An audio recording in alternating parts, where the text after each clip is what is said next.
Proceedings ہیں آپ نے ویسے بھی جو آپ نے کیا وہ سی جے کی پروسیڈنگز کو ہٹ کرنے کے مترادف ہے. جس طریقے سے آپ نے سرکولر جاری کیے, جس طریقے سے بینچ کے اوپر تنقید کی, جس طریقے سے 6 رکنی بینچ کے فیصلے کو ماننے سے انکار کیا کہ وہ ایک نوٹ ہو سکتا ہے, یہ سارا فائدہ تو پی ڈی ایم کو ہی مل رہا ہے نا. تو ریفرنس دائر کرنے کے لیے بہت زبردست مواد ہو سکتا ہے, یہ چیز ہے. ادھر پارلیمنٹ نے قانون پاس کر لیا جی ججز اصلاحاتی بل کے حوالے سے. اب دوبارہ یہ صدر کو بھیجیں گے اور 21 مارچ تک اپریل تک اگر صدر مملکت نے اس پر دستخط نہیں کیے تو ان کی انڈرسٹینڈنگ کے مطابق پارلیمنٹیرینز کی, اور بڑی اسٹرانگ انڈرسٹینڈنگ ہے کہ وہ آٹومیٹکلی قانون کا حصہ بن جائے گا. تو 21 اپریل کے بعد یہ chief justice of Pakistan Umar Ata Bandial کے خلاف ایک نئی کمپین کا آغاز کریں گے کہ سی جے کے اب اختیارات کم ہو چکے ہیں چیف جسٹس کے, نہ وہ بینچ بنا سکتے ہیں, نہ وہ سو موٹو لے سکتے ہیں.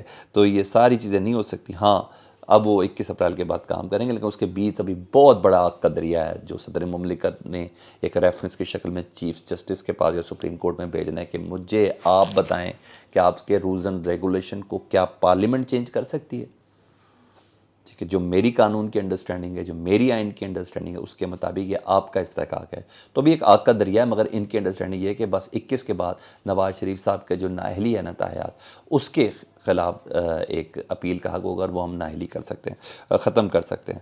تو وہ نااہلی والے جو مقامات ہیں وہ اب دور ہو جائیں گے. ویسے بھی رانا ثناء اللہ صاحب نے کل ندیم ملک صاحب کے پروگرام میں کہا نا کہ اب ہم بچ گئے ہیں.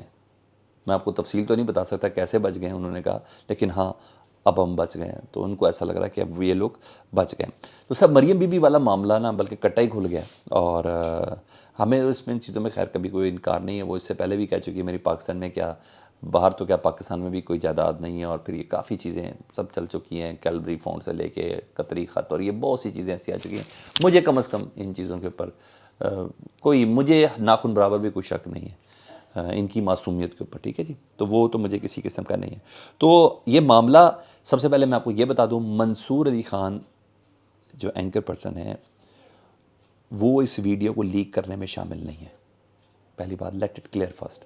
وجہ یہ ہے کہ ان کی ٹیم میں سے کوئی کمپرومائزڈ ہوا, ان کی ٹیم میں سے کسی نے لیک کیا, کیونکہ اس ویڈیوز کے اندر منصور علی خان خود کہہ رہے ہیں منصور کہ اگر وہ کرتے تو وہ خود بھی پھنس جاتے ہیں نا منصور علی خان, کیونکہ وہ خود کہہ رہے ہیں کہ یہ ویڈیو ریکارڈ نہیں ہو رہی, وہ خود کہہ رہے ہیں یہ ویڈیو کٹ ہو جائے گی, وہ خود کہہ رہے ہیں یہ نہیں چلے گی. تو ایک جرنلسٹ جب یہ باتیں کر رہا ہو تو پھر وہ نہیں کر سکتا نا, تو وہ خود پا جاتا. تو ان کی ٹیم میں کوئی کمپرومائز سنا, پہلے بھی ان کی ٹیم میں ایک بندہ کوئی کمپرومائز ہوا تھا, کوئی پروڈیوسر ٹائپ کا بندہ. تو بہرحال یہ تو خیر زیادہ بہتر منصور ہی بتائیں گے, تو لیکن یہاں تک میں بتا دوں. اب آ جاؤں اس چیز پر. مریم کی بات مان رہے تھے منصور علی خان اس میں کہ نہیں چلے گی, آپ بے فکر ہو جائیں, رک جائیں. تو اب کانٹینٹ کی طرف آتا ہوں. تو خطرناک انکشاف ہے جی. جے آئی ٹی رپورٹ پر سوال جی منصور بالکل صحیح کوشچن کرتے ہیں, میرٹ کے اوپر کوشچن کرتے ہیں کہ جے آئی ٹی رپورٹ میں آپ نے ڈکلیئر کیا ہوا ہے کہ یہ آپ کے اثاثے ہیں, توشہ خانہ میں سے آپ نے یہ لیا ہے, یہ گاڑی آپ کی BMW, اور انہوں نے کہا انکار کر دیا میری تو نہیں ہے, اور رنگ فک ہو گیا ان کا بالکل. ان کے چہرے پہ ہوائیاں اڑی ہوئی, گھبراہٹ جس طریقے سے تھی وہ ڈیفینیٹلی پتہ چلا کہ جیسے کوئی چوری پکڑی گئی ہے. سمپل کہتے ہیں مجھے نہیں معلوم, کہا بھی انہوں نے ایک جگہ پہ مجھے نہیں معلوم. تو BMW سے انکار کیا تو تصاویر آ گئیں جی ان کی کہ وہ اور ان کے شوہر بیٹھے ہیں, وہ BMW انہوں نے لی ہوئی ہے, باقاعدہ وہ تصویریں آ گئیں کہ کس طرح ڈرائیو کرتے ہوئے دونوں کپل جا رہے ہیں, اور وہ کیپٹن صفدر کے ساتھ تھی. تو اثاثوں کے ڈکلیریشن کے حوالے سے خود ہی جے آئی ٹی کے سامنے انہوں نے اثاثے, اور یہ BMW اثاثوں کے اندر ڈکلیئر کیا تو انہوں نے کہا مجھے نہیں معلوم. تو یہ چیزیں, اور بہرحال یہ سب چیزیں. منصور حقیقت پر مبنی سوال کر رہے تھے, اس میں کوئی شک نہیں, مگر یہ انکار کر رہے تھے. کل ایک کاغذ آیا تھا کہ مریم بی بی نے اثاثوں میں 2 بچے ڈکلیئر کیے ہیں, بعد میں 3 بچے ڈکلیئر کیے ہیں. یہ بھی بڑا معنی خیز کاغذ ہے. تو مجھے جو لگ رہا ہے نا, مریم بی بی کے خلاف کوئی محاذ گرم ہو گیا ہے, ود ان پارٹی کوئی اپنے ہی کر رہے ہیں ان کو الیکٹورل پروسیس سے باہر نکالنے کے لیے. مجھے ایسا لگ رہا ہے کہ توشہ خانہ بھی ان کا باہر نکل آیا مریم بی بی کا, انکار ہی نہیں کر سکتی اس کو, اور بالکل نہیں انکار کر سکتی وہ. اور دوسرا ان کے بچوں کے چیزیں بھی نکلیں گے, 2 بچے تھے کہ 3 بچے تھے. تو یہ سب چیزیں جو ہے نا, یہ تفصیلات مجھے لگ رہا ہے کہ کوئی الیکٹورل پروسیس ان کو علیحدہ کرنا چاہتا ہے, کوئی گھر کا ہی بندہ ہو سکتا ہے, میری انڈرسٹینڈنگ یہ ہے. ادھر اسحاق خاکوانی صاحب جی ان لوگوں میں شامل جنہوں نے عمران خان صاحب کے خلاف فیلڈنگ کھڑی کی تھی, پہلے پی ٹی آئی کا حصہ تھے, پھر جہانگیر ترین گروپ کا حصہ تھے, وہ بڑے انکشافات زبردست کر رہے ہیں.